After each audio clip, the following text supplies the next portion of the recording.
She moved gracefully, her body swaying in an attempt to ignite desire in him. David watched, appreciating her efforts.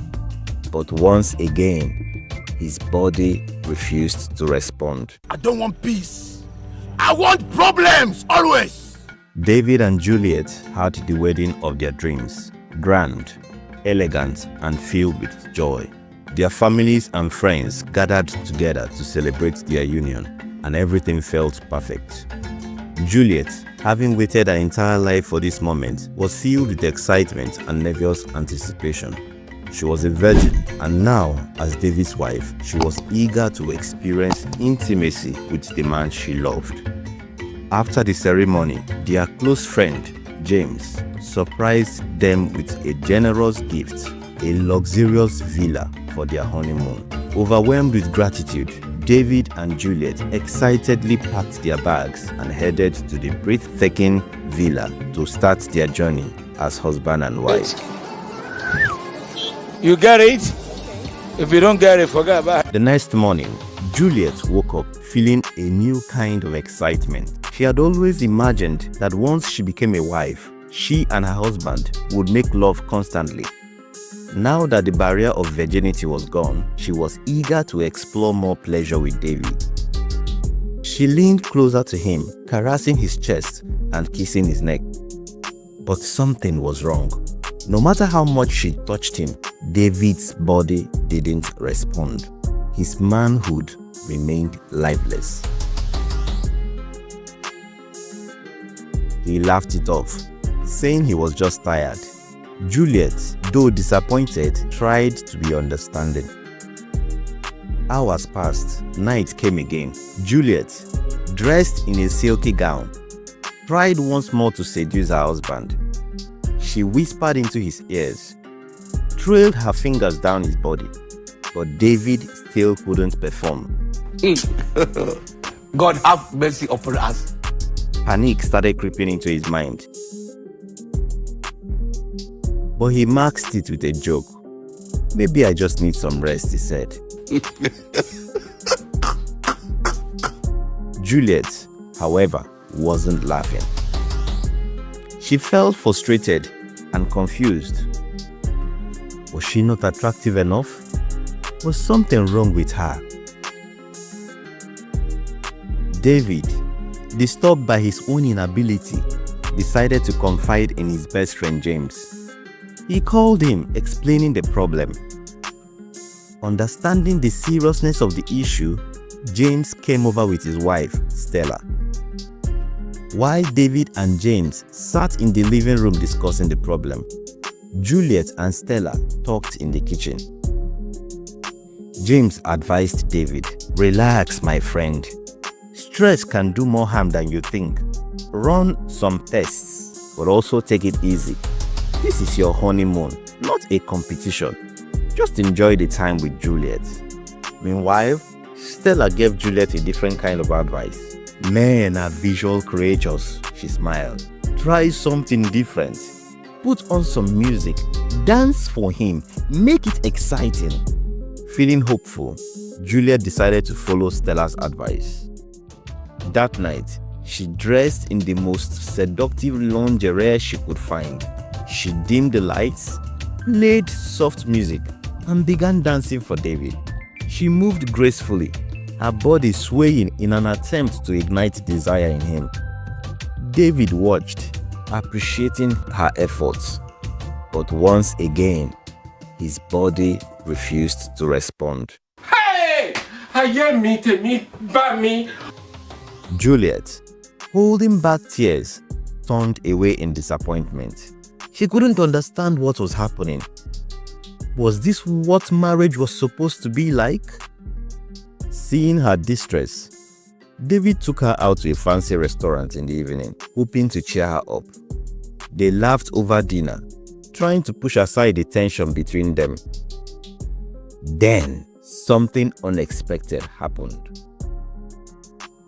As they were eating, a curvy woman in a tight dress walked past their table.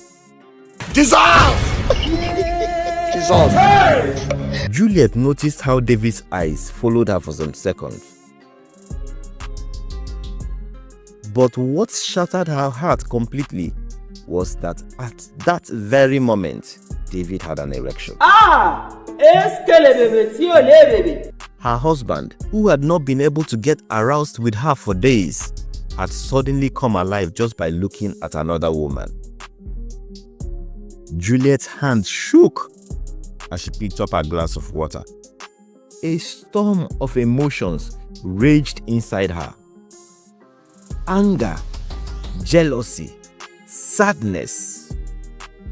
She wanted to scream, to demand an explanation, but she stayed silent. Look at my face, like I could have killed a lot of people. That night, as they lay in bed, David tried to explain, This man! saying he didn't know why it happened. God have mercy upon us. But Juliet barely heard him. A dangerous seed had been planted in her heart. The next morning, needing to clear her head, Juliet decided to go for a jog. She needed fresh air, a distraction from her troubled thoughts. As she ran through the park, lost in her emotions, she suddenly heard a familiar voice. Juliet! She turned and saw Emeka, her ex-boyfriend. I don't want peace. I want problems always. Emeka had been her first love. A town hall different from Blue Bulaba. They had shared a deep connection once, and now seeing him again brought back memories. He looked good, confident, and his smile was as charming as ever. They started talking, catching up on old times. He made her laugh, something she hadn't done genuinely in days. She felt at ease with him in a way she hadn't with David recently. One conversation led to another, and soon they began texting. The texting turned into flirtation, and then sexting. Emeka reignited a passion in Juliet that she had been craving. His words made her feel wanted, desired. One evening, when David was out, Emeka invited her to his house. She knew it was wrong. She knew she was a married woman. But the moment she stepped into Emeka's arms, she stopped thinking. They kissed, touched, and then crossed the line.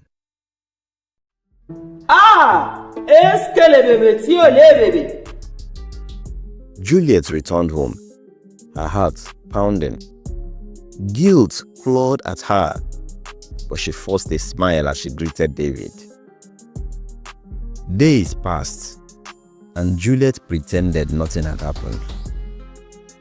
Meanwhile, David's test results came back. The doctor explained that his condition was temporary and prescribed medication. David and Juliet started spending more time touching and holding each other without focusing on sex. One night, while cuddling, David suddenly had an erection. For the first time in weeks, they made love. David was overjoyed, believing that everything was back to normal. But Juliet lay beside him, staring at the ceiling, knowing she was hiding a secret that could destroy everything. Now that her marriage was whole again, would she be able to cut ties with Emeka?